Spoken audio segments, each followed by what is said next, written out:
Oh hello, welcome to a total beginner's guide to TTRPGs. In the last two episodes we did a brief explanation of what are TTRPGs and the lingo, but is it good for you to play them? Well, short answer, yes, obviously. The longer version is much more interesting. See, TTRPGs are, as stated before, a game of imagination, whether creating whole characters and backstories or even visualizing places that are only described through the words of the GM. And imagination is like a muscle. The more you use it, the better it becomes and the wider it gets. Also, your imagination is closely connected to your improvisation skills, and we all have had an instance in life where being able to improvise could have helped us. Or has helped. Let's be clear, I qualify as an adult by many definitions.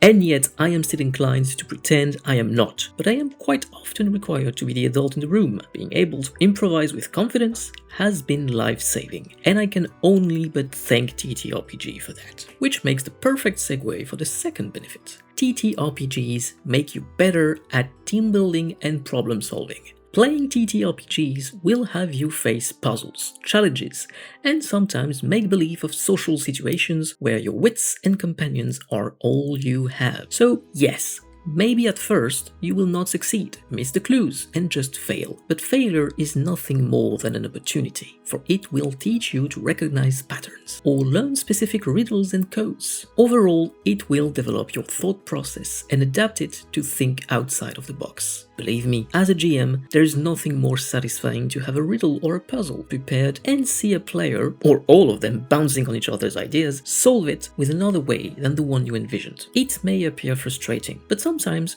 relinquishing control and enjoying the cunning spirits of your friends is a reward in its own. And you can still get back to them later with a deadlier trap. Anyway.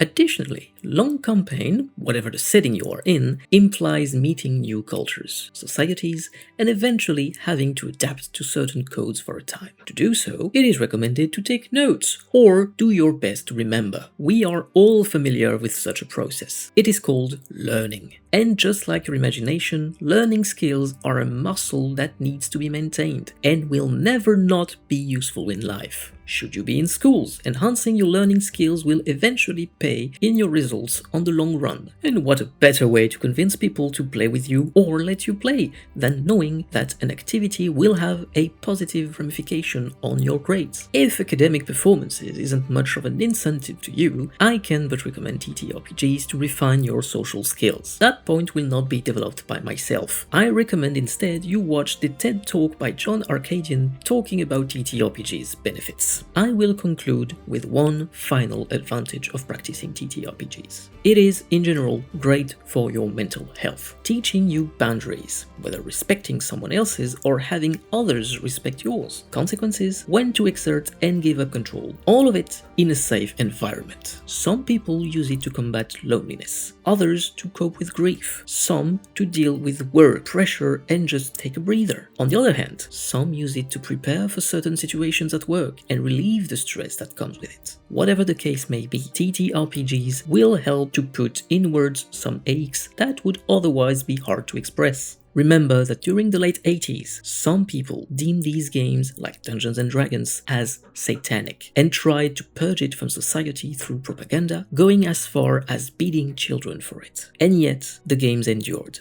and are still enjoyed by millions. If it can survive this, I guess you ought to try, wouldn't you? Finally, if after everything I've said, you are still not convinced, I just want you to know that it is great fun. And in such dire times, having fun with something as simple as a game is quite beneficial for everyone. If you have any other benefits you see, are curious about, or just any questions regarding TTRPGs, feel free to drop it in the comments. Next episode, tips and tricks to be better at starting TTRPGs. It was the Knight from Elderia, and yet I smile.